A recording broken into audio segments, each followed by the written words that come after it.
기뻐하는 까닭은 하나님은 실수하지 않으심일세. 내가 세운 계획이 혹 빗나갈지 모르며 나의 희망 덧없이 쓰러질 수 있지만 나 여전히 인도하시는 주님을 신뢰하는 까닭은 주께서 내가 가야 할 길을 잘 아심일세. 어두운 밤 어둠이 깊어 날이 다시는 밝지 않을 것 같아 보여도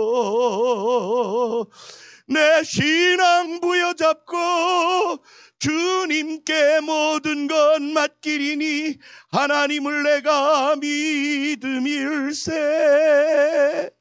거기 다음 내가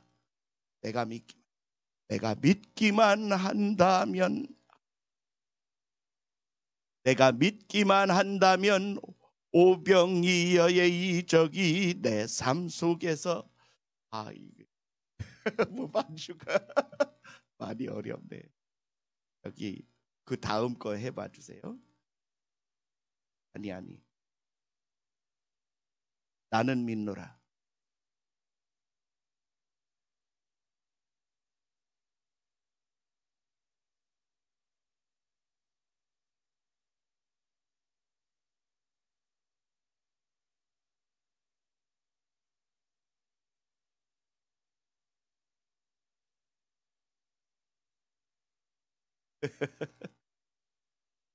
첫음을 내줄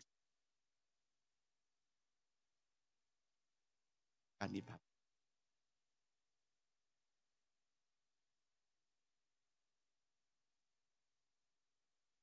예, 그러겠습니다. 그럼 저기 쉽게 아는 거. 자, 시간이 됐죠. 시간이 됐.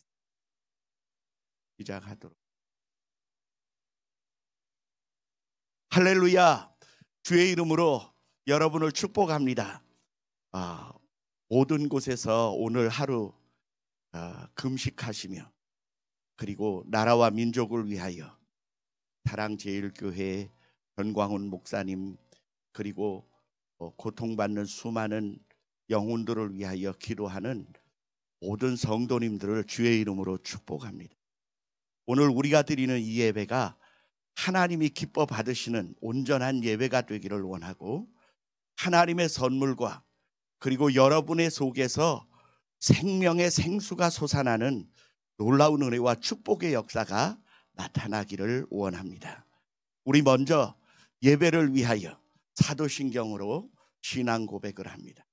전능하사 천지를 만드신 하나님 아버지를 내가 믿사오며 그 외아들 우리 주 예수 그리스도를 믿사오니 이는 성령으로 잉태하사 동정녀 마리아에게 나시고 본디오 빌라도에게 고난을 받으사 십자가에 못 박혀 죽으시고 장사한 지 사흘 만에 죽은 자 가운데서 다시 살아나시며 하늘에 오르사 전능하신 하나님 우편에 앉아 계시다가 저리로서 산 자와 죽은 자를 심판하러 오시리라.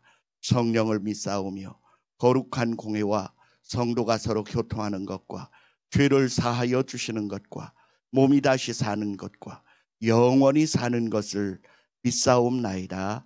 아멘. 사랑과 은혜가 충만하신 우리 주 아버지 하나님 감사합니다. 오늘 우리가 주님 앞에 예배의 제단을 쌓으며 하나님을 찬양하며 기도하며 생명의 말씀을 들으며 생명의 은혜의 떡을 먹기를 원하오니 주여 오늘 예수 그리스도의 보배로운 피와 그 은혜의 살에 동참할 수 있는 뜨거운 은혜를 우리에게 성령으로 허락하여 주옵소서. 하나님은 신령과 진정으로 예배하는 자들을 찾으시며 그와 같은 자들을 만나기를 원하신다 말씀하셨사오니 우리가 오늘 하루 금식하며 하나님의 도우심과 주의 만나주심과 주의 응답과 주의 역사와 주의 놀라운 은혜에 쏟아부어 주심을 사모하는 가운데 동참하여 싸우니 주여 한 마음과 한 뜻으로 연합하여 이 예배와 기도에 동참하는 모든 이들을 축복하여 주옵소서. 예수 그리스도를 믿는 자 아니면 세상을 이기는 자 누구냐 말씀하시던 주님, 오늘 우리가 주를 믿는 믿음으로 세상을 이기는 하늘의 능력을 덧입기를 원하오니 구원의 투구와 의의 흉배를 붙이게 하시고 진리로 띠를 띠게 하시고 복음의 평안에 예비한 신을 신게 하시며 믿음의 방패와 하나님의 말씀의 검 곧 성령의 검을 가지게 도와주셔서 악한 자의 화전과 저들의 괴계를 능히 무너뜨리며 적진을 달리며 참으로 저들의 성문을 뛰어넘으며 저들의 견고한 진을 파하는 하나님의 능력의 영적 용사들이 되어지게 하여 주옵소서. 지극히 작은 숫자로도 큰 적을 물리칠 수 있게 하시는 이가 하나님이신 줄 믿사오니 주여, 오늘 우리의 믿음에 성령의 기름을 부어주시고 부족한 종에게 하나님의 말씀을 담대히 증거할 수 있는 은혜를 덧입혀 주셔서 참으로 생명의 말씀과 은혜가 우리 안에 불붙듯 솟아날 수 있게 도와주시고 영생하도록 솟아나는 샘물이 우리의 가슴에서 터져나오는 역사 나타나게 하여 주옵소서. 사모하는 각 사람의 심령 위에 뜨거운 하나님의 사랑을 더하여 주실 줄 믿고 감사하오니 주여, 예수 그리스도의 이름으로 고난받으며 핍박받으며 비난과 조롱을 받는 주의 사랑하는 권속들이 있습니다. 먼저 우리 전광훈 목사님 주의 능력의 오른 장중에 붙들어 주시며 주의 품에 안아주시며 감추어 주셔서 악한 자들의 모든 도전들을 능히 이기며 세상이 저를 미워할수록 주님 더 가까운 은혜의 역사를 베푸신다 말씀하셨사오니 주여 동행하여 주시옵소서. 예수 그리스도의 이름을 참으로 조롱하고 시기하고 멸시하는 자들 가운데에서 오늘 우리가 예수 그리스도의 이름을 증거하며 복음을 증거하며 믿음으로 승리하기를 원하오니 크고 강한 믿음을 우리에게 허락하여 주옵소서. 예수님 이름으로 감사하며 기도하옵나이다. 아멘. 우리 찬양 하나 하겠습니다. 내가 걷는 이 길이 찬양하리. 약간 낮은 음으로 시작합니다. 내가 걷는 이 길이 혹 굽어도는 수가 있어도 내 심장이 울렁이고 가슴 아파도 내 마음 속으로 여전히 기뻐하는 까닭은 하나님은 실수하지 않으심일세. 내가 세운 계획이 혹 빗나갈지 모르며 나의 희망 덧없이 쓰러질 수 있지만 나 여전히 인도하시는 주님을 신뢰하는 까닭은 주께서 내가 가야 할 길을 잘 아심일세. 어두운 밤 어둠이 깊어 날이 다시는 밝지 않을 것 같아 보여도 내 신앙 부여잡고 주님께 모든 것 맡기리니 하나님을 내가 믿음일세. 지금은 내가 볼 수 없는 건 너무 많아서 너무 멀리 가물가물 어른거려도 운명이여 오라. 나 두려워 아니하리. 만사를 주님께 내어 맡기리. 차츰차츰 안개는 걷히고 하나님 지으신 빛이 뚜렷이 보이리라. 가는 길이 온통 어둡게만 보여도 하나님은 실수하지 않으신다네. 차츰차츰 안개는 걷히고 하나님 지으신 빛이 뚜렷이 보이리라. 가는 길이 온통 어둡게만 보여도 하나님은 실수하지 않으신다네.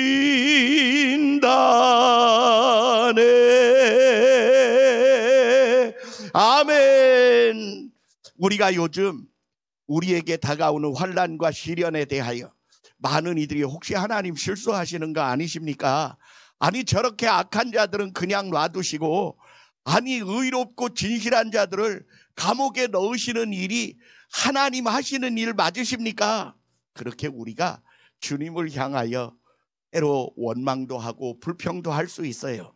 그런데 하나님은 절대로 실수하지 않으십니다. 요셉이 감옥에 들어간 게 죄가 있어서 들어간 게 아니었어요.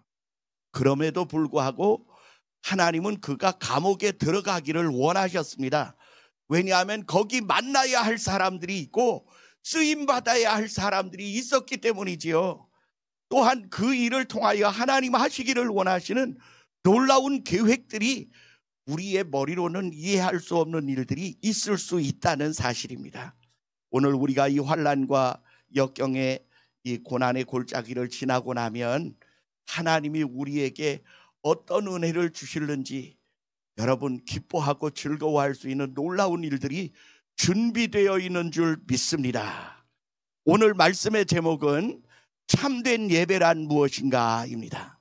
요한복음 4장 23절로 24절의 말씀입니다. 요한복음 4장 23절로 24절의 말씀입니다. 다 같이 한번 함께 봉독합니다. 아버지께 참으로 예배하는 자들은 신령과 진정으로 예배할 때가 오나니 곧 이때라. 아버지께서는 이렇게 자기에게 예배하는 자들을 찾으시느니라. 하나님은 영이시니 예배하는 자가 신령과 진정으로 예배할지니라. 아멘. 오늘 여러분이 들으셔야 할 이 말씀은 예수님이 사마리아 수가성 우물가에서 한 여인과 만나서 대화하는 중에 예배가 무엇인지, 예배의 의미와 가치가 무엇인지를 말씀해 주신 아주 귀중한 내용입니다. 예배의 중심이 예수 그리스도시고 그분이 진정으로 드리는 예배가 어떤 것인지를 말씀하시고 가르친 이 말씀은 오늘 수가성 여인에게만 하시는 말씀이 아니라 오늘 우리에게 주시는 말씀인 줄 믿습니다.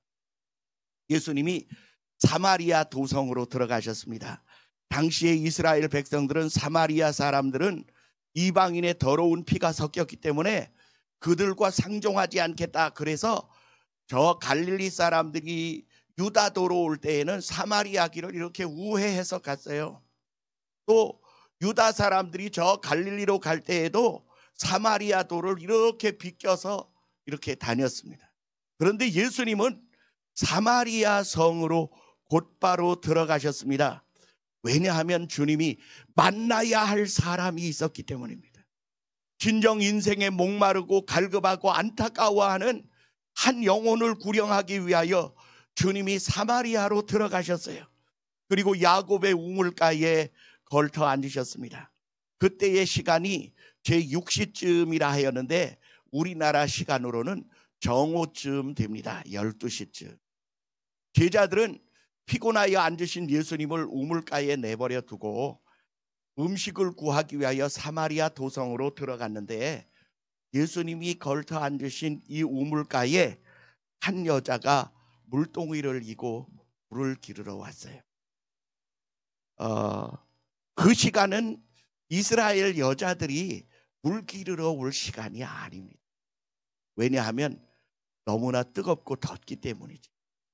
그래서 그들은 해 뜨기 전이나 또는 해가 진 다음에 물을 기르러 다니는데 많은 사람들이 함께 오손도손 이야기도 하며 물을 기르러 가기도 하고 물을 길러 오기도 했습니다. 그런데 문제는 이 여자가 왜 아무도 오지 않는 한낮 뜨거운 시간에 홀로 물을 기르러 왔을까? 그 이유는 그 다음에 이야기하는 도중에 다 나오게 될 것입니다.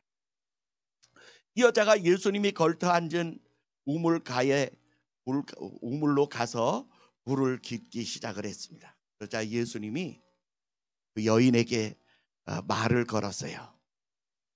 여자여, 내게 물을 좀 달라.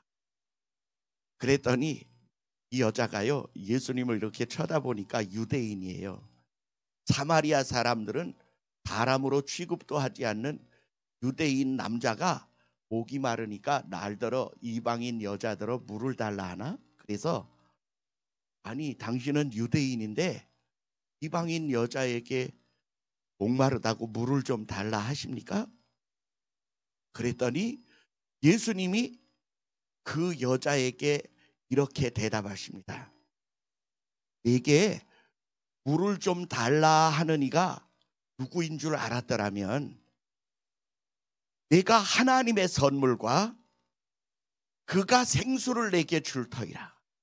그러니까 하나님의 선물도 받을 수 있고 생수도 받을 수 있다. 그렇게 이야기하니까 아니 이 우물은 깊고 물기를 그릇이 없는데 어디서 물을 길어 내게 주시겠습니까? 그렇게 질문을 하는 거예요. 그러니까 예수님이 그 여인더러 말씀하시기를 이 우물 물을 마시는 자는 다시 목마르겠지만 내가 주는 물을 먹는 자는 그 배에서 영생하도록 솟아나는 샘물이 되리니 영원히 목마르지 아니하리라. 그러니까 이 여자가 귀가 번쩍 뜨였어요. 아니 뭐 그런 물이 있다고? 그러니까 주님을 향하여 이렇게 말합니다. 내게 이런 물을 좀 주시지요. 목마르지도 않고 다시 물기르러도 오지 않을 수 있다면 이 얼마나 좋은 일이겠습니까? 그 물을 내게 좀 주시지요.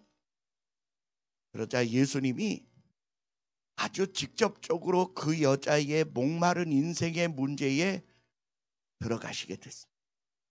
네 남편을 데려오라. 그러자 여자가 말하기를 저는 남편이 없습니다.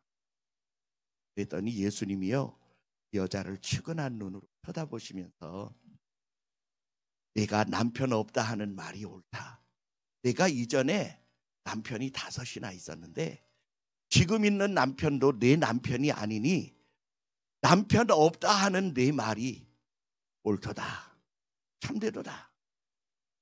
그랬더니 여자가요 자기의 과거를 정확히 아는 이분 앞에 탁 마음을 꺾어 놓습니다. 주여 내가 보니 당신 선지자 맞습니다. 나 목마른 여자입니다. 내 인생의 삶에 이 목마름을 해결할 수 없는 사람입니다. 내 주변의 사람들이 다 떠나갔습니다. 내가 돈 있는 사람, 힘 있는 사람, 유명한 사람, 능력 있는 사람, 잘난 사람 다 결혼해보고 그들의 삶을 살아봤지만 내 영적인 목마름은 채워질 수가 없습니다. 오히려 내 죄악의 짐은 점점 더 쌓여만 가고 나의 이 문제를 어디에서 어떻게 해결해야 하는지 내가 견딜 수가 없나이다. 이런 말은 여자가 직접 말로 하지는 않았어요. 그것은 제가 그 여자 속에 들어갔다 나와서 한 말입니다. 그런데 예수님이요. 자 보세요.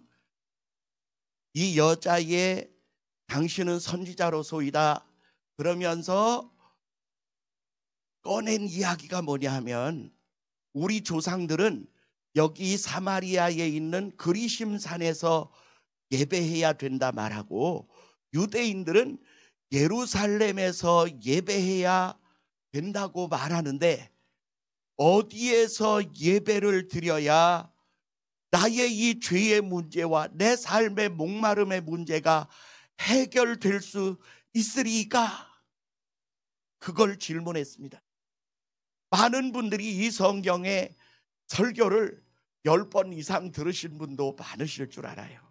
그런데 문제는 이 여자가 왜 갑자기 자기 죄악의 문제를 들고 나오시는 예수님 앞에서 예배의 진정한 장소가 어디냐고 질문하는 이유가 무엇일지는 왜 생각해 보지 않았습니까? 이 여자가 예배를 진정으로 드리기를 원하는 장소를 찾는 것은 자기의 죄악의 엄청난 무게와 삶의 목마름을 해결할 수 있는 하나님의 방법을 얻고 싶었기 때문입니다. 여러분, 제사가 무엇이며 예배가 무엇입니까? 우리 전광훈 목사님이 5대 제사에 대하여 여러분에게 증거한 말씀을 아시는 분도 있고 못 들으신 분도 있으실 줄 압니다. 그런데 5대 제사의 첫머리가 무엇인지 아십니까? 인간이 제사를 드리는 이유는 범죄한 인간이 하나님과 멀어지고 죄악의 담이 쌓여져서 인간 스스로는 하나님 앞에 그냥 나아갈 수가 없어서 제사와 제물과 제사장의 제도를 통하여 하나님께 나아가는 방식이 제사였습니다. 인간은 왜 그렇다면 하나님과 만나기를 원합니까? 그것은 우리가 그분에게서부터 만들어지고 그분의 생명으로부터 유출되어진 하나님의 존재들이기 때문입니다. 우리는 하나님으로부터 보내심을 받은 자들이고 그의 거룩한 영으로 새로워진 하늘의 백성들입니다. 그러니까 여러분, 인간은 자기의 태어난 고향을 그리워하게 되고 자기의 부모님을 그리워하고 사랑하게 되는 것이 인지상정입니다. 그 이유가 무엇이냐? 하나님이 사람에게 영혼을 사모하는 마음을 주셨다. 이렇게 기록한 내용은 우리가 유출되어 나온 그 하나님의 본향, 그 하나님의 진정한 사랑과 마음의 가운데로 들어가기를 사모하는 마음을 우리 인간에게 주셨다는 것입니다. 그래서 인간이 예수님을 잘 모를지라도, 하나님을 잘 모를지라도 인간이 살고 있는 모든 곳곳에서마다 과거에서 현재에 이르기까지, 저 원시인으로부터 앞으로 장래의 미래 인류에 이르기까지 모든 인간은 신의 존재를 찾으며 그분의 거룩함에 들어가기를 간절히 사모하는 예배와 제사의 형태들을 다 가지고 있다고 하는 사실입니다. 다시 말하면 인간은 하나님께 다시 돌아가기를 사모하는 뜨거운 열정을 가지고 있습니다.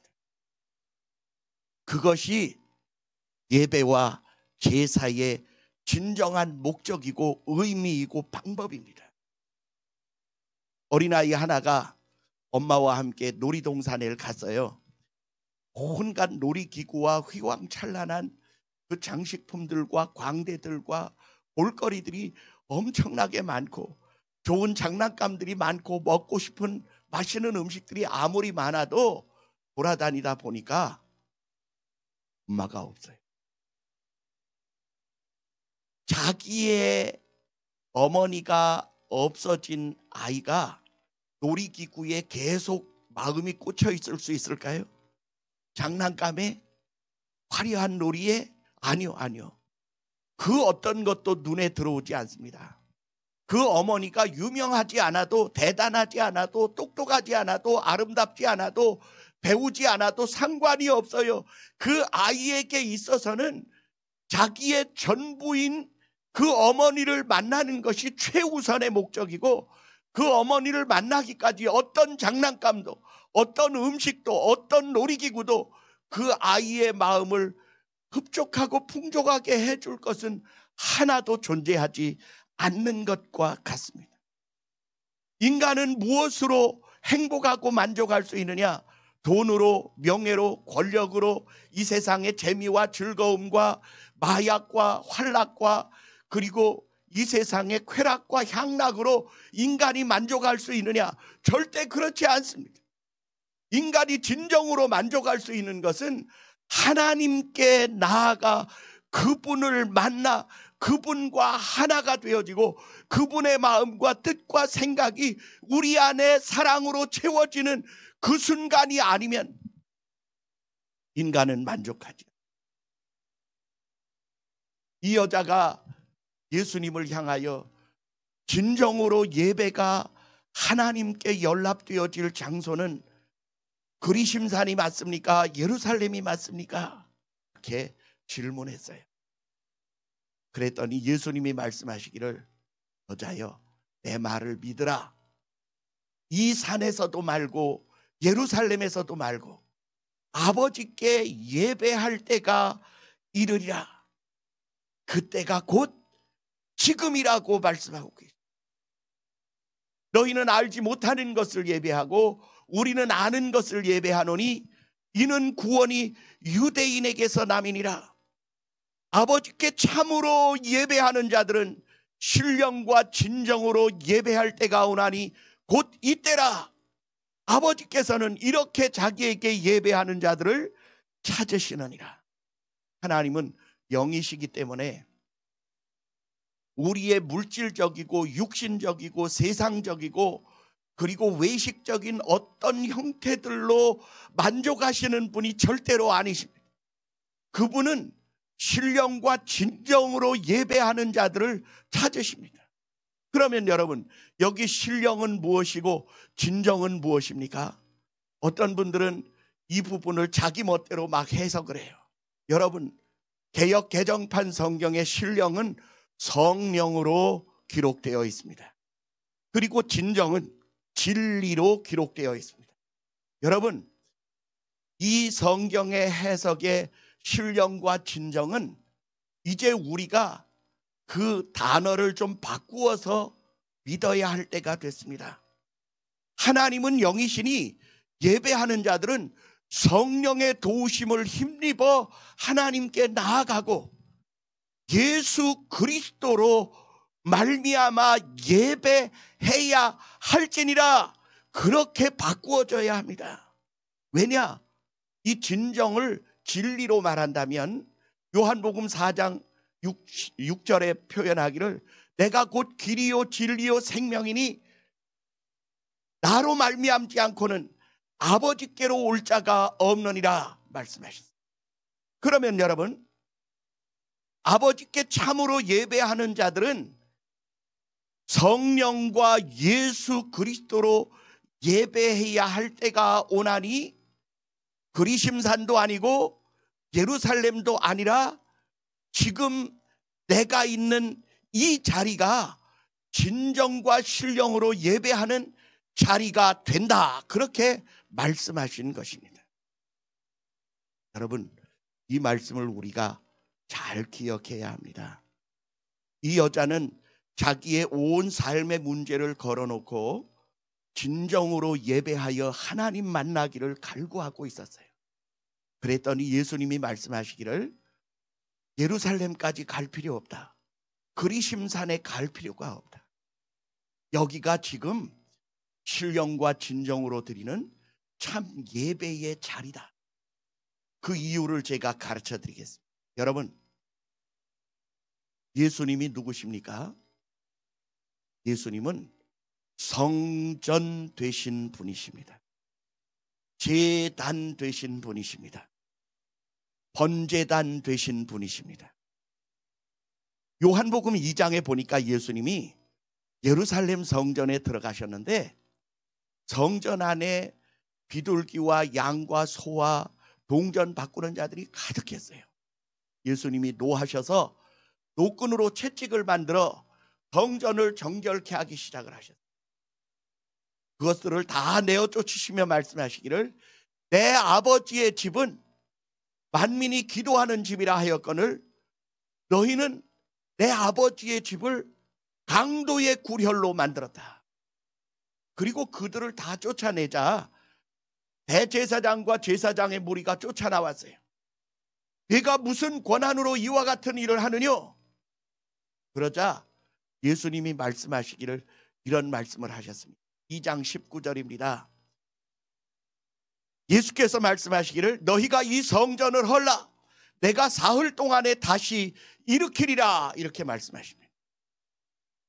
그러자 말하기를 아니 이 성전은 46년 동안 지어져 왔고 앞으로도 지어져야 되는데 46년 동안 지었던 이 성전을 헐면 네가 3일 동안에 일으키겠느냐?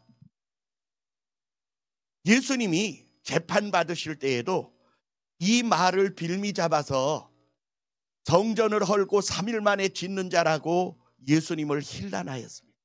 그런데 여러분, 이 말씀의 해석은 그 뒤에 보면 제자들이 이후에야 예수는 성전된 자기 육체를 가리켜 말씀하신 것이라 이렇게 기록하고 있습니다. 우리 한번 따라해 볼까요? 예수님은 하나님과 우리 사이를 연결하는 성전이 되시는 분이십니다. 하나님과 우리가 만나는 은혜의 장소가 되시는 분이시라는 사실이에요. 또 하나는 예수님은 우리의 참된 대제사장이 되시는 분이십니다. 그는 멜기세덱의 반차를 좇은 우리의 신령한 대제사장으로 영원한 하나님의 나라와 평강을 위하여 우리 대신 하나님과 우리 사이를 중보하시는 분이십니다. 뿐만 아니라 예수님은 우리의 대속의 희생 제물이 되어주신 분이십니다. 내가 섬김을 받으러 온 것이 아니라 도리어 섬기려 하고 많은 사람의 대속물로 나를 주려고 왔다고 예수님 말씀하십니다. 예수님은 죄인들의 죄를 대신하여 자기를 희생의 제물로 삼아주시는 분이십니다. 이 여자는 사람 제대로 잘 만난 거예요. 어디가 진정한 예배의 장소냐고 물었더니 예수님은 장소를 말씀하지 아니하시고 때를 말씀하시면서 그 장소는 바로 여기, 내가 있는 이 자리다. 내게 내 진심을 토하면 내가 하나님의 선물과 영원히 목마르지 아니할 생명의 샘물을 내 속에서 영원토록 솟아나게 해주시겠다는 이 말씀을 이 여인에게 깨닫게 해주기 위하여 말씀하고 계십니다. 그랬더니 이 여자가 말하기를 이렇게 말합니다. 후일에 그리스도라 하는 메시아가 오시면 우리에게 모든 것을 일러주시겠습니다. 그랬더니 예수님이 말하기를 네가 말하는 내가 그니라, 내가 그로라, 그렇게 말씀하십니다. 이 여인이요, 이 말씀을 믿음으로 덥석 받아들입니다. 여러분, 예수 그리스도의 말씀에 순종하시기 바랍니다. 예수님은 우리의 희생의 제물이 되시고 우리의 제단이 되시고 우리의 제사장이 되어주셔서 어떠한 죄를 가지고 나오는 자라 할지라도 자기가 그 죄인의 제물이 되어주시고 그 죄인의 제사장이 되어주시고 그 죄인의 성전이 되어주셔서 그의 죄의 문제가 사라지게 하실 뿐만 아니라 하나님을 만나게 되어지고 그분의 놀라운 은혜와 하늘의 기쁨과 구원의 은총과 성령의 역사가 그 예배에 동참하는 자에게 부어지게 하시는 줄 믿습니다. 이 여자가 예수님이 말씀하실 때 믿음으로 받아들인 증거, 그리고 그 배에서 생수가 터져 나오기 시작한 증거가 무엇입니까?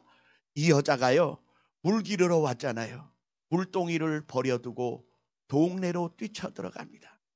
이 여자가 왜 한낮에 물 기르러 왔느냐? 남편을 6번씩이나 갈아치우는 이 여자가 그 사마리아 동네에 유명한 여자였어요.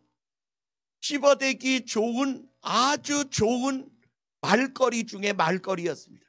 근데 이 여자가 눈에 보인다면 다른 여자들이 서로 말을 걸어주겠습니까?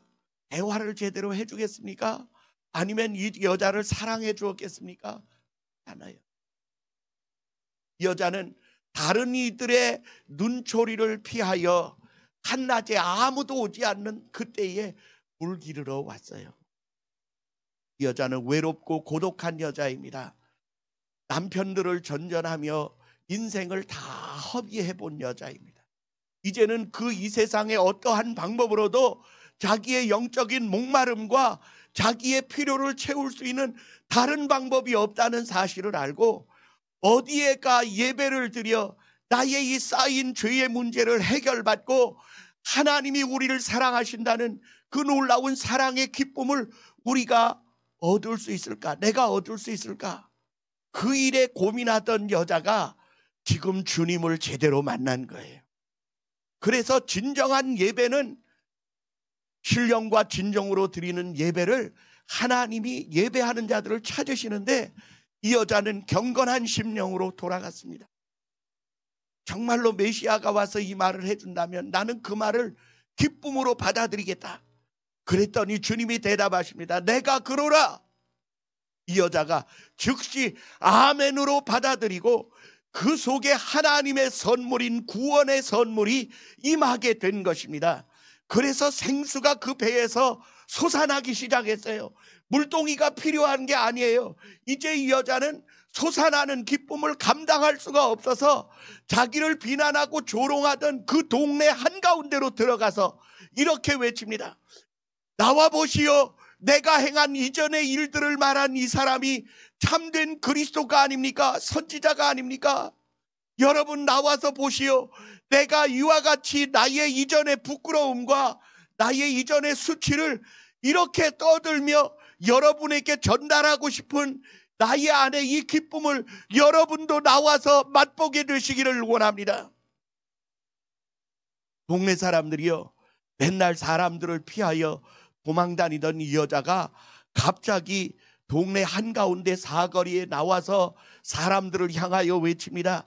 자기의 이전에 부끄러웠던 과거와 수치스러웠던 그 이야기들을 감추지 않고 낱낱이 자기 입으로 말하면서 내 이전에 행한 일들을 말한 이분이 메시아 아니십니까? 그리스도가 아니십니까? 여러분 나와서 확인하시기를 바랍니다. 그러자 사람들이 몰려 나와서 예수님께로 오기 시작했습니다. 그들이 예수님을 만나서 대화해 보니까 이분이 참으로 약속하신 성경의 약속대로 오신 메시아임을 알게 됐어요. 여러분 잘 보세요. 동네 사람들이요, 예수님을 붙들고 이틀이나 더 유하도록 하고 가지 못하게 했어요. 그리고는 이틀 동안 하나님의 나라의 말씀과 그분이 예수 그리스도시며 우리의 죄의 문제를 해결하시고 하나님과 우리 사이에 막힌 담을 헐어내시고 우리를 하나님과 화목하게 하는 화목제물 되신 분이시라는 사실을 사마리아 동네 사람들이 믿고 알고 깨닫게 되었습니다. 그들 속에도 생수가 터져 나오기 시작을 했어요. 그래서 이전에는 더럽다고 상종하지 않던 이 여자에게 와서 말합니다. 이제는 내가 말한 말로 우리가 믿는 것이 아니라 우리가 직접 그분에게서 들으니 그분이 참으로 오시기로 약속한 메시아가 맞다. 우리 안에 이 기쁨이 솟아나게 하고 우리에게 이 소식을 전해준 내게 참으로 감사한다. 이 여자는 이제 그 동리의 외톨이가 아니었습니다. 그들에게 생명의 복음을 증거해준 복음의 증거자와 전달자가 되었으며 사람들과 친밀한 은혜의 관계를 회복하게 되어지고 하늘부터 내리는 신령한 하나님의 은혜와 생명과 사랑의 은혜가 충만하여진 참된 예배를 온전히 드리고 난 아름다운 믿음의 성도로 팔바꿈되어지게 되었다는 사실입니다. 물론 여기에는 찬송이 한마디도 있지 않아요. 기도도 없습니다. 그러나 이 여자의 진정한 마음을 주님 앞에 토하여내고 어찌해야 내가 이 죄의 문제에서 이 삶의 문제에서 해결되고 돌아설 것인지에 대하여 질문한 그 질문에 대하여 주님은 성실히 응답하여 주시며 내가 그니라. 나를 믿으면, 나를 믿음으로 받아들이면 너의 죄를 내가 담당하여 주겠다. 너의 문제를 내가 해결해 주겠다. 내 삶의 목마름이 이제 더 이상 목마르지 아니하도록 나의 생명의 샘물이 내 배에서 솟아나게 해주겠다. 너가 이제는 하늘의 백성이 되었으며 그의 거룩한 구원에 이르는 하나님의 선물을 받은 거룩한 하늘의 성도가 되었다는 사실을 깨닫게 하신 것입니다. 성도 여러분, 오늘 우리의 예배는 그렇게 드려지고 있습니까? 장소가 중요한 게 아닙니다. 물론 성전에서 대면 예배를 드리는 게 중요하지요. 대회로 예배하고 찬양하고 모이는 것을 하나님이 기뻐하신다고 했기 때문에 그 말은 맞습니다.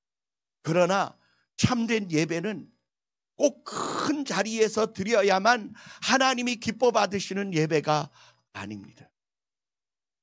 조금 다른 이야기로 해보겠습니다. 여러분, 성전이 화려해질수록 성도들의 믿음이 퇴보한다는 사실을 아십니까? 여러분, 저 성 베드로 성당, 로마 바티칸에 있는 그 베드로 대성당을 보고 온 사람들마다 그 웅장함과 성스러움과 장엄함에 다 놀랍니다. 그런데 문제는 그 신앙이 다 사라졌다는 사실입니다.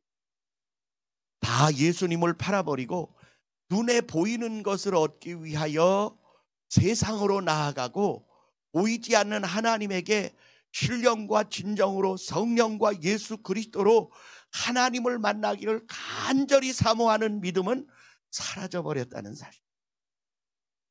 동일하게 로마의 그 지하에는 지하 묘지가 있었습니다. 카타콤베라고 하는 곳이죠. 이 카타콤베는 죽은 사람들의 시체들을 불을 뚫고 그 안에다가 안장하는 풍습들이 있었습니다. 그런데 여러분, 그 시체가 즐비한 로마의 공동 지하 묘지에 기독교인들이 모여서 하나님을 찬양하고, 그리고 예수 그리스도가 우리의 죄를 대속하여 죽으신 그 사랑의 사건에 감격하며 일생 햇볕을 보지 못하고 거기에서 찬양하고 기도하고 예배하며 일생을 살다가 하늘나라에 간 기독교인들이 있어요. 근데 그들에게 있어서의 예배당은 초라하기 짝이 없어요. 그리고 기체의 냄새가 나는 곳이, 어둡고 컴컴한 곳이었어요. 그러나 그들이 가진 그 하나님과 연합하는 믿음, 예수 그리스도의 그 뜨거운 사랑에 연합되어진 믿음, 하늘로부터 내리는 신령한 선물과 은혜에 사로잡혀진 그 거룩한 믿음은 세계 최대 강국이며, 그리고 기독교인들을 그토록 많이 불살라 죽이고 목베어 죽이고 물에 빠뜨려 죽이고 사자의 밥을 만들어 죽이던 그 로마를 예수 그리스도의 나라로 뒤집어 놓는 거룩한 변화가 있어지게 한 강력한 믿음의 교회였습니다.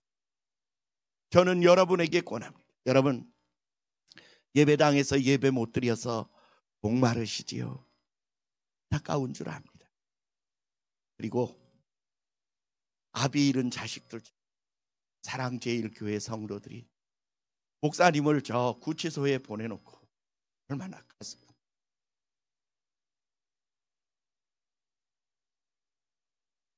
가 계신 분은 어떨지 모르지만 저는 성도들의 마음이 제 가슴에 느껴집니다.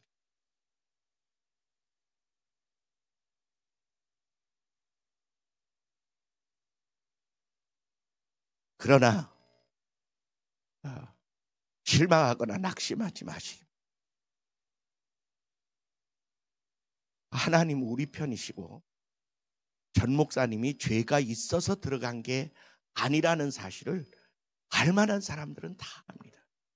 지금 이 정부가 정말로 하지 말아야 할 짓들을 골라서 하고 있다고 하는 사실은 이제 가나다라를 아는 사람은 다 알아요. 저 머리가 깨진 대깨문들이나 좀 알지 못할지 모르지만 온 세상이 다 아는 바입니다. 대한민국의 이 문재인 정부가 공산주의 전체주의로 가고 있다는 사실은 이제 누구나 피부로 다 느낄 수 있어요. 자, 이제 8.15 집회조차도 하나도 하지 못하게 할 뿐만 아니라 집회 허가를 내놓은 자동차 시위마저도 하지 못하게 하겠다고 강력하게 나오고 있습니다. 여러분, 이것이 무슨 일입니까? 저들이 정말로 우한 폐렴 코로나 바이러스를 방역하기 위한 행동입니까? 아니면 이 바이러스 방역을 핑계 삼아 기독교인들의 예배와 신앙을 저해하려는 뜻입니까? 이미 다 드러났습니다. 5명, 6명이 모여서 예배 드리는 예배당에 와서 예배 드리지 말라고 아니 구청 공무원들이 와서 소리를 치고 난리를 피웠다고 그래요. 우리 교회 왔으면 내가 한바탕 했을 텐데. 그래서 그 목사님이 말하기를 아니 여기는 우리 5명밖에 안 되고 우리 가족끼리 모여도 5명은 되는데 대면 예배라고 이걸 하지 말라는 말은 당신들이 코로나 방역을 위한 핑계일 뿐이지 않느냐. 그랬더니 공무원이 하는 말이 그럴지라도 하지 말라면 하지 마시오. 그건요 방역을 핑계 삼은 기독교를 박해하는 행위입니다. 아니 자동차가 무슨 코로나 바이러스를 퍼뜨립니까? 그렇다면 모든 시내버스, 시외버스 다 멈춰야 될 거 아니에요? 아니 그러면 하루에 수십만 명이 이용하는 지하철도 끊어야 되지 않겠습니까? 5명이 모여서 마스크 쓰고 3m씩 거리를 띄우고 소독을 하고 손소독제하고 그리고 체온을 재고 이름을 쓰고 전화번호를 쓰고 그리고 나서 예배 드리는데도 그래도 하지 말라. 그 말은 분명히 말하기를 코로나를 빙자한 기독교인들의 예배를 방해하는 사탄적 행위인 것을 명백히 밝히는 바입니다. 한국 교회가 말 잘 듣는 아이들처럼 국가가 이래라 그러니까 이렇게 하고 저래라 하니까 저렇게 하면 그러면 다시 신사참배해라 하면 하겠습니까? 그건 아니지요.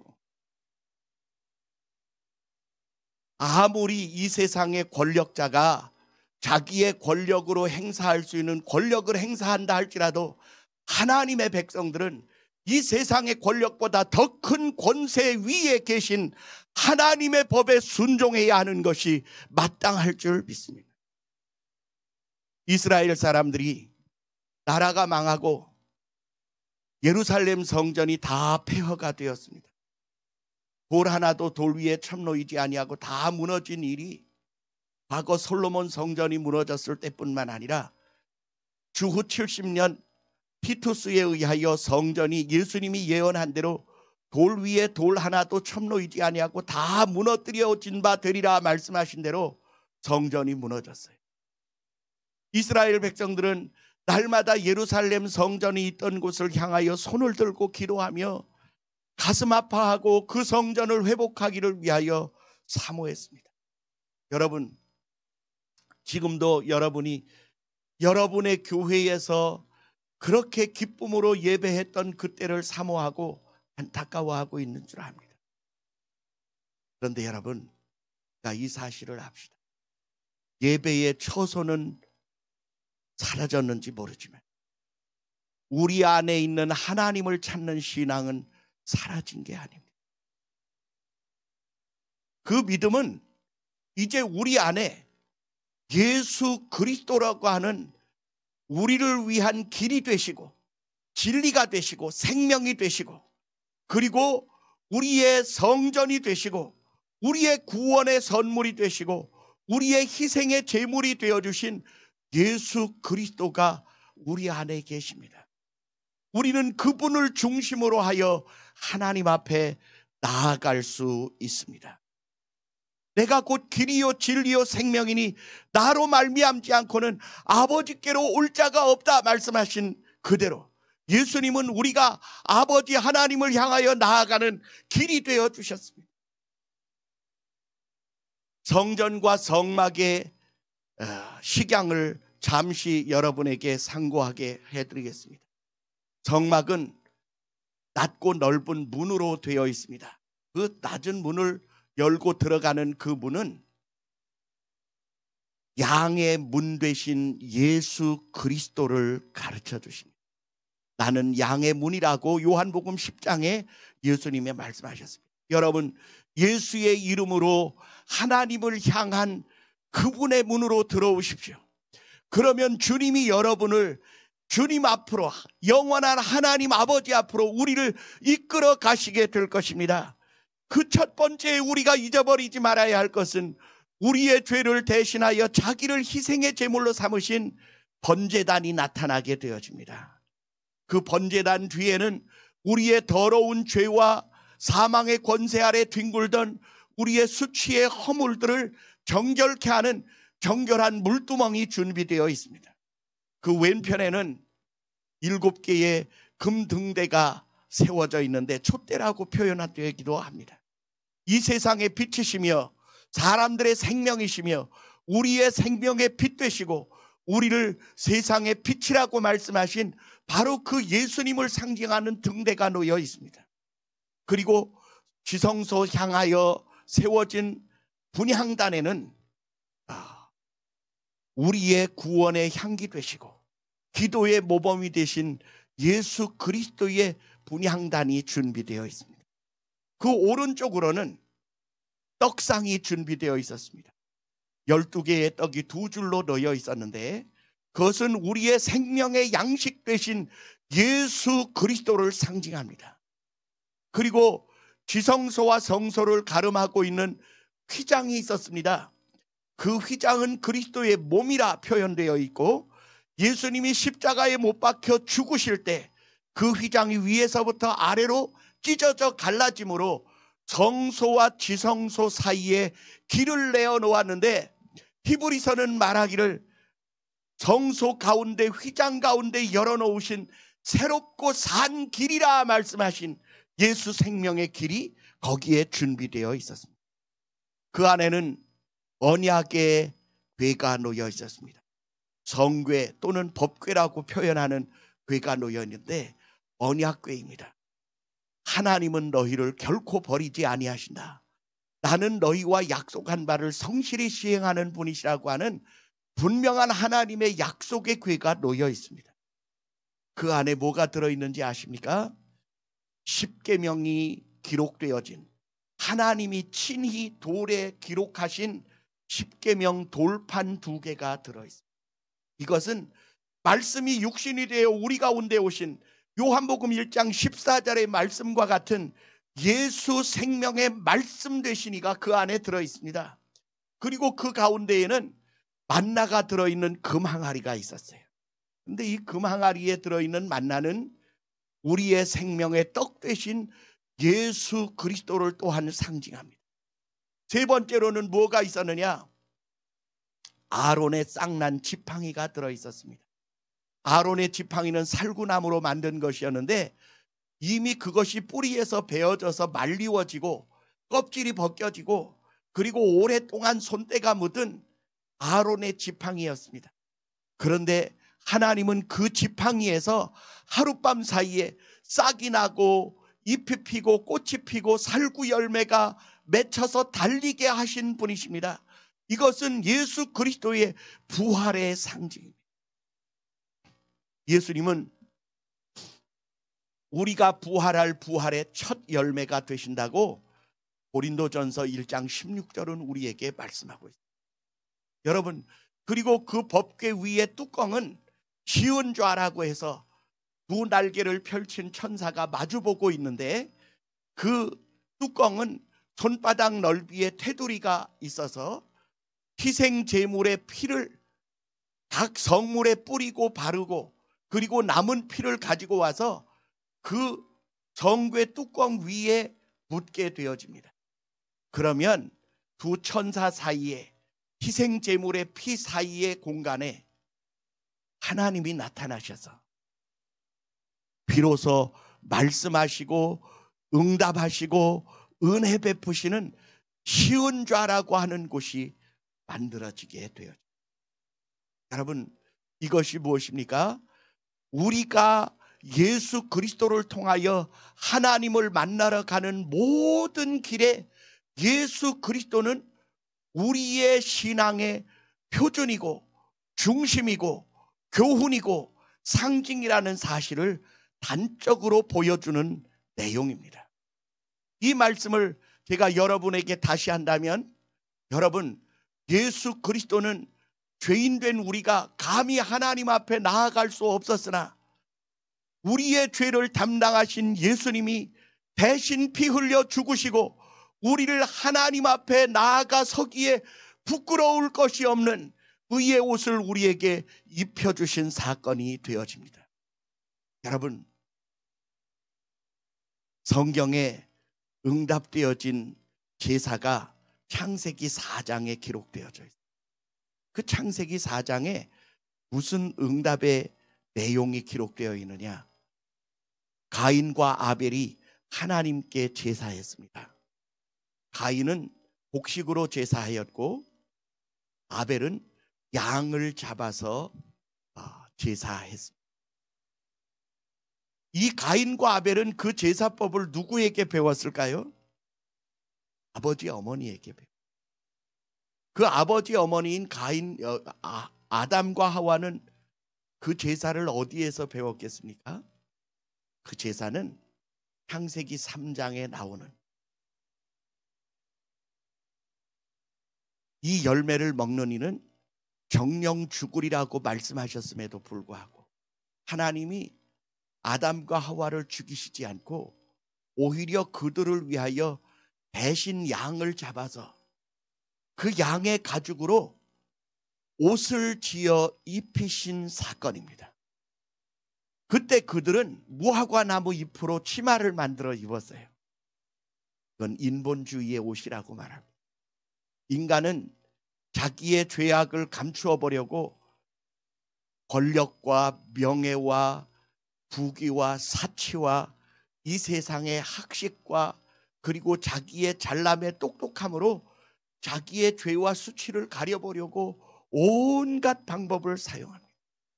그러나 그것은 무화과 나무 이파리가 마르면 부서지고 땡기면 찢어지는 것처럼 반드시 인간의 죄악의 부끄러움이 곧바로 드러나게 되어 있습니다.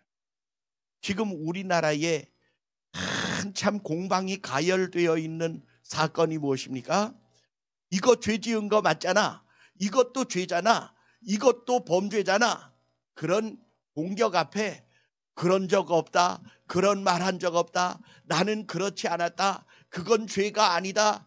지금 한창 공방이 일어나고 있는 법무부 장관의 사건을 보십니까? 죄는 드러나게 돼 있습니다. 악은 끝을 보게 되어 있습니다. 그런데 하나님이요, 죄 지은 인간을 죽이시지 않고 오히려 죄 지은 인간을 대신하여 양을 잡아 죽이시고 죽인 양의 가죽을 벗겨서 아담과 하와에게 옷을 지어 입히셨습니다. 그건 하나님이 만드신 옷이에요. God made. 여러분, 우리는 이 사실 앞에 잘 기억해야 합니다. 하나님이 아담과 하와가 보는 앞에서 양을 잡으셨을까요? 보이지 않는 곳에서 잡으셨을까요? 하나님은 자기 아들 예수 그리스도가 십자가에 못 박혀 죽는 사건을 아무도 모르게 죽이셨을까요? 만민이 보는 앞에서 죽이셨을까요? 예, 비교하면 나옵니다. 그래서 아담과 하와는 죄는 우리가 짓고 죽임은 양이 당하였구나. 아, 이것이 하나님의 사랑이구나. 이게 제사의 원형입니다. 그걸 가인과 아벨에게 가르쳤음에도 불구하고 가인은 제물을 곡식으로 했어요. 근데 아벨은 양을 잡아서 제사하면서 아벨이 예배의 의미와 제사의 뜻을 분명히 깨달은 증거들이 나타납니다. 그것이 뭐냐 하면 아벨의 핏소리가 하나님을 향하여 호소했다고 기록하고 있습니다. 이 말은 아벨이 자기의 양을 잡아 제사를 지내기 위하여 양을 잡아 피 흘려 죽을 때 내가 죽어야 할 죄를 대신하여 내가 대신 죽는구나. 너의 이 피 흘림으로 내 죄가 용서받고 덮어짐을 얻게 하는구나 라는 사실을 분명히 깨달았습니다. 그 증거가 어디 나타나느냐고요? 가인이 아벨을 쳐서 죽일 때 아벨의 핏소리가 하나님을 향하여 호소했기 때문입니다. 아니, 그 호소가 이런 호소 아니었겠느냐? 어느 분은 이렇게 말합니다. 하나님이여 나의 원한을 갚아주셔서 나의 억울함을 증명하여 주옵소서, 그렇게 이야기했다고 하는데 그렇지 않아요. 히브리서 12장 24절을 가서 보겠습니다. 히브리서 12장 24절에는 아벨의 호소가 어떤 의미를 가지고 있는지를 정확하게 기록하고 있습니다. 히브리서 12장 24절입니다. 새 언약의 중보이신 예수와 및 아벨의 피보다 더 낮게 말하는 뿌린 피니라, 이렇게 말씀하고 있습니다. 아벨의 호소는 예수님의 호소와 질이 같았다는 거예요. 크기는 작았을는지 모르지만 예수님의 누가복음 23장 35절의 호소와 닮아 있다는 말입니다. 그것이 무엇입니까? 이 말입니다. 누가복음 23장 34절입니다. 34절. 이에 예수께서 가라사대 아버지여 저희를 사하여 주옵소서, 자기의 하는 것을 알지 못함이니이다 하시더라. 예수님은 자기를 채찍질하고 못 박고 십자가에 높이 달려 세움을 얻게 하고 가진 조롱과 멸시와 조소와 비난을 행하는 그들을 향하여 아버지여 저들의 죄를 사하여 주옵소서, 저들이 자기가 하는 일이 무엇인지를 알지 못함이니이다. 이것이 아벨의 호소와 닮았다는 말입니다. 이 말씀과 똑같이 닮은 이야기를 죽는 순간에 한 또 한 사람이 있습니다. 그것은 스데반 집사입니다. 그가 돌에 맞아 죽으며 말하기를 아버지여 저들의 죄를 저들에게 돌리지 마옵소서 하고 자니라, 이렇게 성경이 기록하고 있습니다. 여러분, 이 말씀이 무엇을 뜻하는지 아십니까? 이 말씀은 예수님도 스데반도 그리고 아벨도 자기의 피 흘려 죽는 사건이 아버지의 뜻이었으며 아버지의 원하심이었으며 수많은 죄인들의 죄를 용서받아 하나님께 중매시키고 주께로 이끌어가기 위한 피의 호소였다는 사실을 분명하게 우리가 깨달을 수 있습니다. 그래서 아벨의 호소는 들으심을 얻습니다. 그래서 하나님이 아벨을 죽이시나요? 아니요. 이마에 표를 주고 그를 살려서 보내십니다. 이유가 무엇입니까? 아벨의 피에 간곡한 호소가 있었기 때문입니다. 아벨의 이 피의 호소는 자기 양의 피 흘려 죽는 사건과 자기 아버지와 어머니께로부터 들은 하나님이 그들의 죄를 대신하여 희생양을 죽이며 그들에게 옷을 지어 입힌 칭의의 사건이었음을 우리에게 명백하게 가르쳐 줍니다. 여러분, 진정하고 참된 예배를 드리기를 원하십니까? 예수 그리스도의 피에 동참하시기를 주의 이름으로 축원합니다. 오늘 우리가 이 예배를 통하여 예수 그리스도의 심령에 이르고 그분의 사랑에 이르러야 할 줄 믿습니다. 히브리서 13장 13절은 우리에게 이렇게 말합니다. 그런즉 우리는 그 능욕을 지고 영문 밖으로 그에게 나아가자, 이렇게 표현하고 있습니다. 우리 이 시대의 죄악을 지고 전광훈 목사님이 구치소에 들어가 있습니다. 오늘 우리는 우리 주변에 있는 예수 그리스도를 욕하고 교회를 비방하고 그리스도인들을 비난하는 자들을 향하여 피 흘리는 심령으로 그들을 위하여 호소해야 할 줄 믿습니다. 하나님은 그 호소의 기도와 그 예배에 기꺼이 응답하시고 하나님의 선물과 생수가 솟아나는 하늘의 신령한 은혜의 샘물이 여러분의 배에서 터져나오게 하실 줄 믿습니다. 요한복음 7장 37절과 8절에 보면 명절 끝날 곧 큰 날에 예수께서 서서 외쳐 가라사대 누구든지 목마르거든 내게로 와서 마시라. 나를 믿는 자는 성경의 이름과 같이 그 배에서 생수의 강이 흘러나리라고 말씀하십니다. 여러분, 우리가 진정한 마음으로 주님 앞에 나아가 참된 예배를 드리기를 원하신다면 주님은 기꺼이 우리의 중보가 되시고 대제사장이 되시고 그리고 우리의 선지자가 되셔서 우리의 장래에 생수의 강이 터져나오는 놀라운 하늘의 기쁨이 임하게 하실 줄 믿습니다. 오늘 이 말씀을 듣는 모든 성도 여러분, 여러분의 배에서 이 생수의 강이 터져나오기를 예수님 이름으로 축원합니다. 예수 그리스도를 믿음으로 받아들이기만 하면, 바로 내가 믿기만 하면 주님은 기꺼이 나의 중보자, 나의 대속자, 나의 희생양이 되어주셔서 나를 하나님 앞에 설 수 있는 은혜로운 성도의 자리에 서게 하실 줄 믿습니다.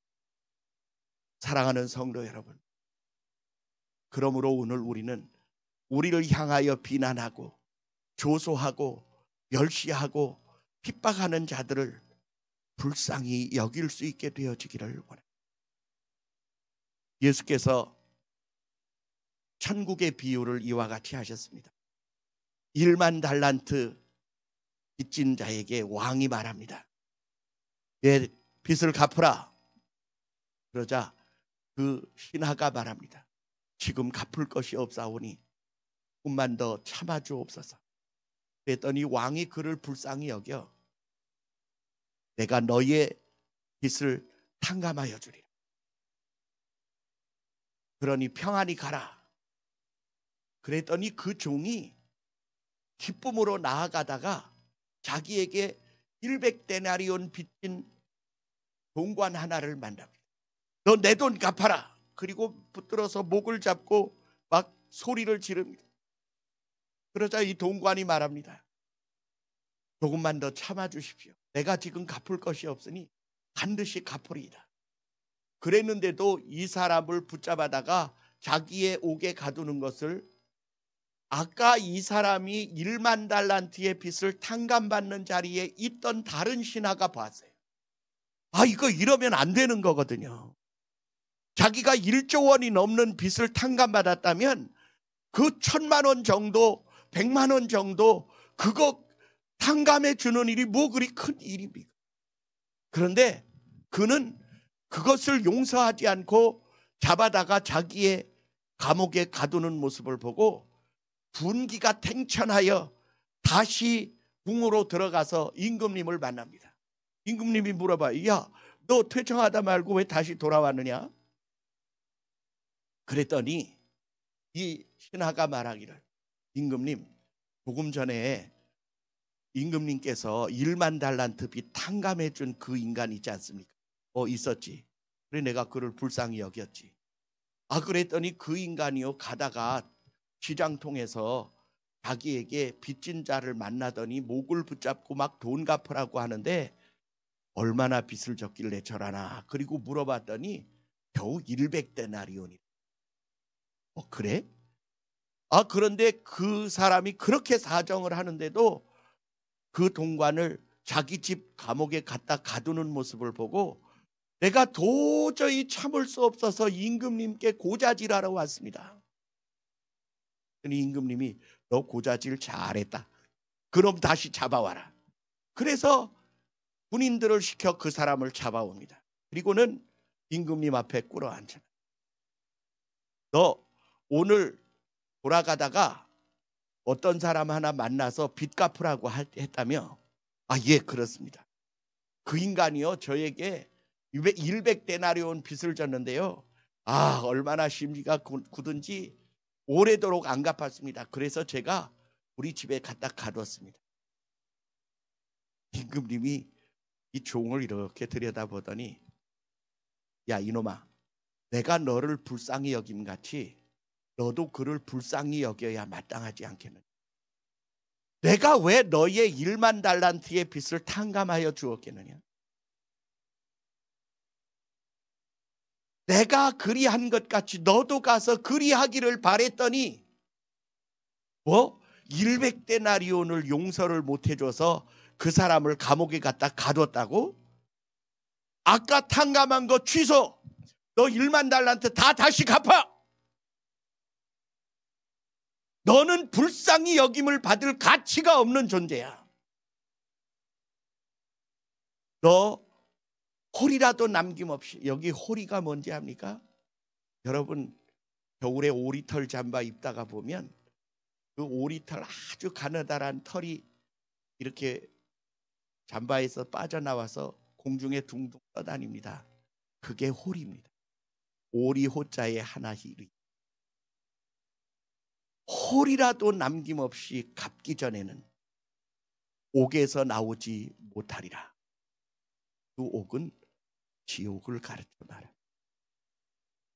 그 1만 달란트는 어떤 인간의 수단과 방법으로도 갚을 수 없는 액수를 가르쳐 말합니다.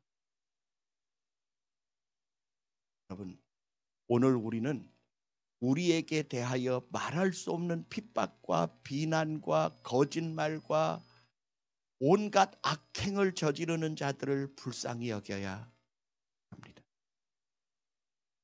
그들의 영혼이 그 삶의 뒤에서 얼마나 짓밟히고 으깨어져서 양심의 활동을 할 수 없는 지경에 가 있는지를 보고 불쌍히 여길 수 있어요. 이제 이 문재인 정부는 막바지가 다 왔습니다. 초조하기 짝이 없습니다. 갖가지 정책들을 내놓는 일들과 행하는 일들을 보면 조급함에 어쩔 줄을 몰라 당황하고 허겁지겁하고 있습니다. 눈에 선합니다. 그 중에 가장 큰 죄가 뭔지 압니까? 한국 교회의 문을 닫았다는데. 그리고 자신들의 죄를 덮어놓고 그 죄를 엉뚱한 사람에게 쏟아부었다는 사실. 그 말은 죄 없는 전광훈 목사님이 이 시대의 코로나의 모든 주범처럼 되어지고 모든 사람에게 조롱과 멸시와 비난을 받게 했다는 사실이죠. 오히려 전 목사님은 감옥에서 다리를 뻗고 주무시겠지만 저 사람들은 그 좋은 침대에서 웅크리고 잠을 제대로 이룰 수 없을 것입니다. 이유가 뭡니까? 사람이 아무리 양심이 없어도 자기가 자기를 아는 부분들이 어느 만큼씩은 존재하기. 저는 여러분에게 권합니다. 우리가 예수 그리스도를 믿는 믿음으로 말미암아 그분 앞에서 기뻐 뛰며 즐거워할 수 있는 놀라운 은혜가 우리 안에 있어요. 그 첫 번째 이유가 뭡니까? 우리 힘으로 갚을 수 없는 지옥에 갈 수밖에 없는 죄악의 짐, 그리고 우리 힘으로 갚을 수 없는 1만 달란트의 어마어마한 빚을 예수 그리스도께서 대신 갚으셨다는 사실입니다. 우리는 그분의 은혜를 받은 자들이고 1만 달란트의 빚을 탕감받은 자들이고 영원한 지옥의 멸망에서 구원받은 자들입니다. 그렇다면 우리가 어떻게 살아야 하겠습니까? 우리가 불쌍히 여김을 받은 것 같이 우리는 저 행악하는 자들을 불쌍히 여겨야 할 줄 믿습니다. 자기를 쳐서 피 흘려 죽게 하는 가인의 죄를 불쌍히 여겨 피의 호소를 올렸던 아벨의 기도와 제사와 같이 우리들의 엄청난 죄를 담당하시기 위하여 인류 역사 위에 단번에 들이신 몸으로 드리고 피로 드린 십자가의 사건의 예배가 하나님의 응답을 얻어 우리가 구원받지 않았습니다. 스데반이 피 흘려 죽으면서도 자기를 향하여 비난하며 소리 지르며 귀를 막고 돌로 쳐서 죽임을 당하게 하는 그 스데반은 얼굴이 천사와 같이 바뀌며 말하기를, 보라, 하늘이 열리고 하나님의 아들 예수 그리스도께서 하나님 우편에 서신 것을 보노라. 주여, 저들의 하는 일을 알지 못하오니 이 죄를 저들에게 돌리지 마옵소서. 피의 호소로 기도하였으므로 영원히 저주받아 멸망받을 수밖에 없던 우리가 영원한 영생의 구원을 얻게 되었습니다. 여러분, 우리는 진정하고 참된 예배자들입니다. 이 예배가 성전에서 드려지는 예배만이 예배가 아닙니다. 예수 그리스도 안에서 드려지는 모든 것이 예배가 될 수 있습니다. 하루는 예수님이 안식일에 성전을 향하여 나아가는데 제자들이 배가 고파서 길가에 있는 밀 이삭을 잘라서 손바닥에 비벼서 먹었습니다. 그랬더니 많은 바리새인들과 서기관들이 비난을 했습니다. 당신은 어떻게 당신의 제자들이 안식일을 범하는 것을 보고도 아무 말도 하지 않습니까? 그러자 예수님이 말씀하시기를 이렇게 말씀하십니다.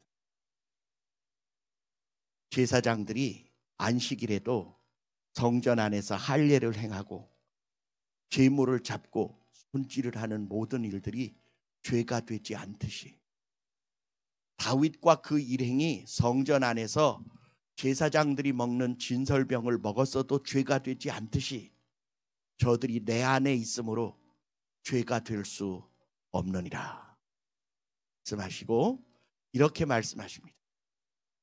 하나님은 제사보다 인애를 더 원하신다는 뜻을 너희가 더 깊이 알기를 원하노라 말씀하십니다. 여러분, 이 말씀이 무슨 뜻인지 압니까? 이 말씀은 호세아 6장 6절의 말씀입니다. 하나님은 오늘날 제사보다 인애와 긍휼을 원하신다고 말씀하십니다. 나는 인애를 원하고 제사를 원치 아니하며 번제보다 하나님을 아는 것을 원한다 말씀하고 계십니다. 여러분, 여러분이 하나님을 진정으로 아십니까?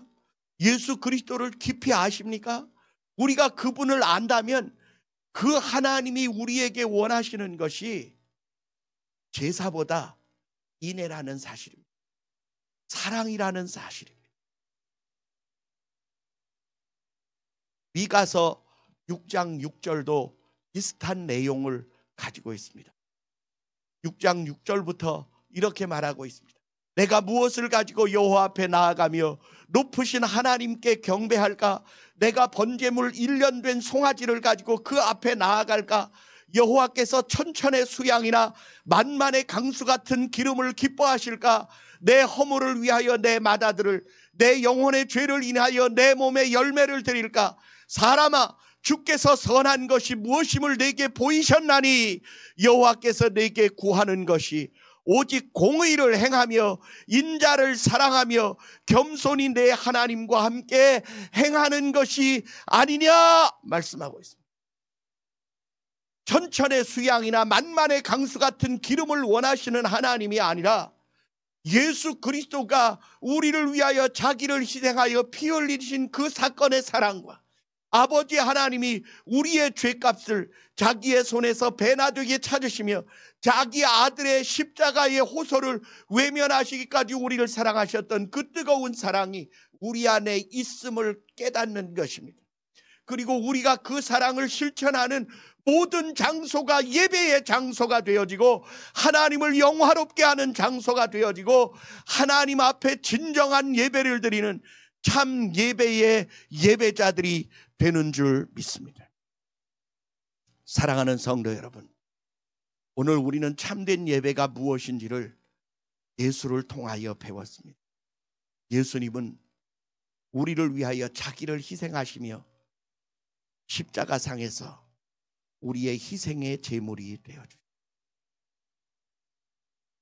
여러분 주변에도 승냥이들처럼 여러분을 뜯어먹고 싶어하는 사람들이 많을 줄 압니다. 죄 짓지 않았어도 죄 지었다고 말하고 악한 일을 행하지 않았는데도 억울한 누명을 씌우고 악하다고 말하는 일들을 무수히 여러분에게 행하는 일들을 우리는 이 시대를 통하여 보고 있습니다. 사랑제일교회와 전광훈 목사님에게 행하여지는 이 시대의 린치를 보십니까? 그건 좀 큰 사건이지만 그 작은 사건들은 여러분의 실생활 중에 나타나고요. 교회에서도 있고요, 가정에서도 있고요, 친구 가운데에서도 있습니다. 우리는 그런 때 우리가 주님 앞에 참된 예배자가 되어지고 우리를 비난하는 그들이 하나님의 진정한 사랑을 깨달을 수 있도록 중보하며 피해 호소를 하는 기도자와 예배자들이 되기를 원하시는 줄 믿습니다. 여러분, 예루살렘에 가서 예배해야 예배가 되는 게 아니에요. 그리심산에 올라가서 예배해야 예배가 되는 것이 아닌 줄 압니다. 성 베드로 성당에서 예배를 드려야 진정한 예배가 드려지는 게 아니에요. 예수 그리스도의 피 흘려 호소하신 그 뜨거운 사랑의 자리에 돌아가는 순간 하나님은 우리를 기꺼이 받으시고 기뻐하시며 나의 영광과 나의 영화로움을 위하여 내 삶이 희생의 제물 되어진 것을 내가 기쁨으로 받노라 말씀하시는 은혜의 음성들을 듣게 되시기를 주의 이름으로 축원합니다. 기도하겠습니다. 사랑과 은혜가 충만하신 우리 주 아버지 하나밖에 없는 외아들을 십자가에 죽이시기까지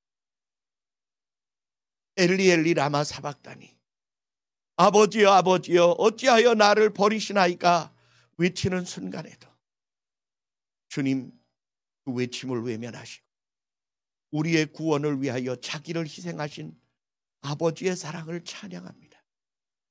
그렇게 되기까지 예수님 자기를 낮추시고 아버지의 보내신 이의 뜻을 행하기 위하여 십자가의 희생이 제물이 되어주신 그 사랑을 찬양합니다.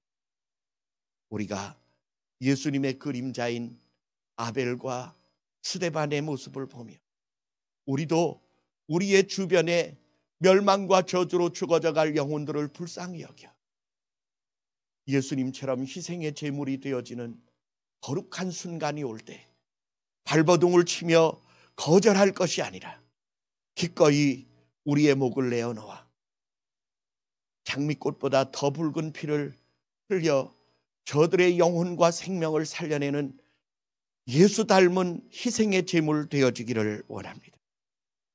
전광훈 목사님처럼 거룩하고 큰 사명을 위하여 기꺼이 자기를 죽음 앞에 내어놓으며 순교의 길을 가겠다고 작정한 것처럼 주님 오늘 우리도 그 뒤를 따라가기를 원하며 예수 그리스도의 능욕을 지고 주님과 함께 영문 밖으로 나아갈 뜨거운 피의 호소자들이 되어줄 수 있는 저희가 되어지게 하옵소서. 주님, 우리가 그동안 예배를 너무나 형식적으로 드리지는 않았습니까? 그저 시간대용으로 보내지는 않았습니까? 외식으로만 그럴듯하게 예배 드리지는 않았습니까? 이제 진정한 예배는 예수 닮아가는 예배, 예수님처럼 사는 예배가 우리의 삶에도 있어지기를 원하오니 하나님의 선물과 그의 영원하신 목마르지 아니하는 생수가 우리의 배에서 강물처럼 터져나와 사랑이 없어 메말라지고 서로 물고 뜯고 죽고 죽이는 이 험악한 세상을 하나님의 거룩한 사랑과 은혜의 동산으로 변화시켜 갈 수 있는 참된 예배자들이 되어지기를 원하오니 주여 작고 보잘것없으나 우리를 주님 앞에 드리오니 주여 받아 주옵소서. 우리의 예배가 성령과 예수 그리스도로 신령과 진정으로 그리고 아버지를 흡족하게 하며 주님을 영화롭게 하기에 부족함이 없는 피의 제사로 드려질 수 있도록 주여 우리의 기도를 들으시고 우리의 깨달은 심령을 놀랍게 변화시켜 주시옵소서. 오늘 이 예배에 동참하며 생명의 말씀을 듣는 세계 각곳에 사랑하는 주의 사랑하는 권속들을 주님 눈동자같이 지키시기를 원합니다. 이 기도회에 동참하느라 하루 종일 물 한 모금 마시지 아니하고 참으로 금식하며 나라와 민족을 위하여 우리 전광훈 목사님과 사랑제일교회와 대한민국의 교회와 목회자들과 마땅히 구원받아야 할 저 죄인들을 향하여서까지 주님 오늘 우리가 기도하여 싸우니 우리 기도가 주 앞에 상달함을 얻게 하시고 응답을 얻기에 부족함이 없게 도와주시고 하늘의 놀라운 기쁨의 샘이 우리의 심령에서 강물처럼 터져나올 수 있도록 이 세상의 그 어떤 것으로도 막을 수 없는 하나님의 엄청나고 어마어마한 사랑이 이 땅에 실현되어지게 도와주셔서 참으로 예수 한국 복음 통일이 이루어질 뿐만 아니라 온 세상을 예수 생명의 복음으로 덮어갈 수 있는 하늘의 백성들로 주님 능력의 장중에 붙드시고 쓰임받게 하여 주옵소서. 성령으로 불붙게 하시고 가지가지 은사와 능력들이 나타나게 하여 주옵소서. 몸이 아파 병든 영혼들이 있습니까? 주님 피를 뿌려 저들을 치료하시고 참으로 저들로 하여금 하나님의 거룩한 예배자들로 쓰임받아줄 수 있도록 축복하여 주시옵소서. 나사렛 예수의 이름으로 명하노니 악한 병마들은 떠나가고 깨끗함과 강건함과 자유함을 얻을지어다. 잠 못 드는 영혼들과 염려와 근심과 두려움에 떠는 믿음이 약한 성도들이 있습니까?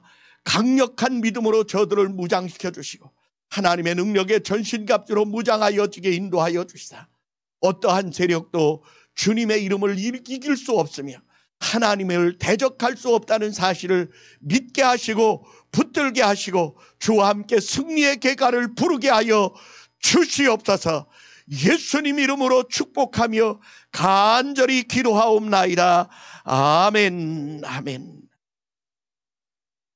예수님 가르쳐 주신 기도로 기도하고 마친 후에 통성으로 기도함으로 광야교회 예배 마치도록 하겠습니다. 하늘에 계신 우리 아버지여, 이름이 거룩히 여김을 받으시오며 나라에 임하옵시며 뜻이 하늘에서 이룬 것 같이 땅에서도 이루어지이다. 오늘날 우리에게 일용할 양식을 주옵시고 우리가 우리에게 죄 지은 자를 사하여 준 것 같이 우리의 죄를 사하여 주옵시고 우리를 시험에 들게 하지 마옵시며 다만 악에서 구하옵소서. 대개 나라와 권세와 영광이 아버지께 영원히 있사옵나이다. 아멘. 우리 다 같이 주여 삼창하고 기도합니다. 주여 주여 주여. 사랑과 은혜가 충만하신 우리 주 아버지 하나님, 우리의 헌신식적이고 외식적이고 가식적이었던 이전의 예배의 행위들을 회개하오니 주여 용서하여 주옵소서. 참으로 우리를 위하여 자기를 희생하며 피 흘려주신 예수 그리스도의 뜨거운 사랑에 동참하기를 원하오니 아버지여 성령으로 우리를 충만케 하셔서 하나님 앞에 나아갈 신령한 기도자가 되게 하시고 찬양자가 되게 하시고 예배자가 되게 하시고 헌신자가 되게 하시고 희생자가 되어지게 하여 주옵소서. 세상을 이기는 강력한 믿음을 우리 각 사람에게 허락하여 주셔서 성령의 가지가지 은사와 능력이 우리 열매 맺어가게 도와주옵소서. 사랑과 희락과 화평과 인내와 자비와 양선과 충성과 의리와 절제의 열매들을 맺어가게 도와주시고 하나님 앞에 옳다 인정함을 얻는 믿음의 거룩한 승리자들이 되어줄 수 있도록 주여 우리 각 사람을 서로 잡아주시며 참으로 이 믿음 참으로 강력하게 하셔서 하나님을 영화롭게 하며 세상을 향하여 참된 믿음이 무엇인지를 우리의 삶을 통하여 보여줄 수 있게 도와주옵소서. 큰 시험을 만난 대한민국 교회를 주여 불쌍히 여기시고 저들을 붙들어 승리케 하여 주시기를 원합니다. 교회마다 문이 활짝 열려지게 하시고 놀라운 부흥의 역사 일어나게 하시고 하나님을 대적하던 무리들이 참으로 주님 앞에 산산이 깨어지고 통회하고 자복하고 회개하며 주께 돌아오는 놀라운 의의 역사가 나타나게 하셔서 예수 한국 복음 통일이 이 땅에 이루어질 뿐만 아니라 하나님의 거룩한 뜻이 우리 각 사람과 우리 각 가정과 그 교회와 성도들을 통하여 나타난 바 되게 하여 주옵소서. 우리 전광 목사님 참으로 청교도 영성훈련원을 세우시고 하나님의 말씀에 깊은 진리를 꺼내어 이제까지 수만 명의 목회자들에게 생명의 말씀을 선포하여 사오니 이 말씀이 살아 역사할 때가 지금인 줄 믿나이다. 주여 각 사람의 심령을 성령으로 감화 감동시켜 주시고 흥분시켜 주셔서 참으로 부끄러워 숨는 것이 아니라 일어나 주의 복음을 증거하며 외칠 수 있는 담대한 믿음의 장부들이 되어지게 도와 주시기를 원합니다. 환난과 시련을 당한 연약해진 믿음들을 주님 강하고 담대한 심령으로 변화시켜 주시고 뜨거운 사랑과 열정으로 무장되어지게 도와주시며 주님의 음성을 듣게 하시고 주님의 은혜의 보좌에 동참한 바 되어줄 수 있도록 천상회의에 주님 우리를 초대하여 주시기를 원합니다. 주의 뜻하심과 주의 거룩한 의도가 우리 각 사람에게 깨달아진 바 되어지게 도와주셔서 오늘 우리의 삶의 한자락 우리의 말 한마디가 세상을 변화시키는 놀라운 은혜와 능력으로 무장되어줄 수만 있도록 아버지여 성령으로 역사하여 주옵소서. 이 광역교회 성도들을 축복하여 주시기를 원합니다. 금식하느라 하루 종일 주님을 향하여 물 한 모금 마시지 아니하고 참으로 기도에 동참한 주의 사랑하는 권속들을 주님 위로하여 주시고 놀라운 하나님의 은혜의 응답들과 은총의 축복들을 저들에게 쏟아부어 주시옵소서. 주여 주여 주여 성령의 불같은 역사 다시 한번 대한민국 교회에 불어닥치게 도와주시고 놀라운 부흥의 역사와 변화의 역사와 신앙의 개혁의 역사들이 나타나게 하여 주셔서 땅끝까지 예수 생명의 복음을 증거하는 거룩한 사명을 감당하게 하여 주시옵소서. 예수님의 감사하며 기도합니다.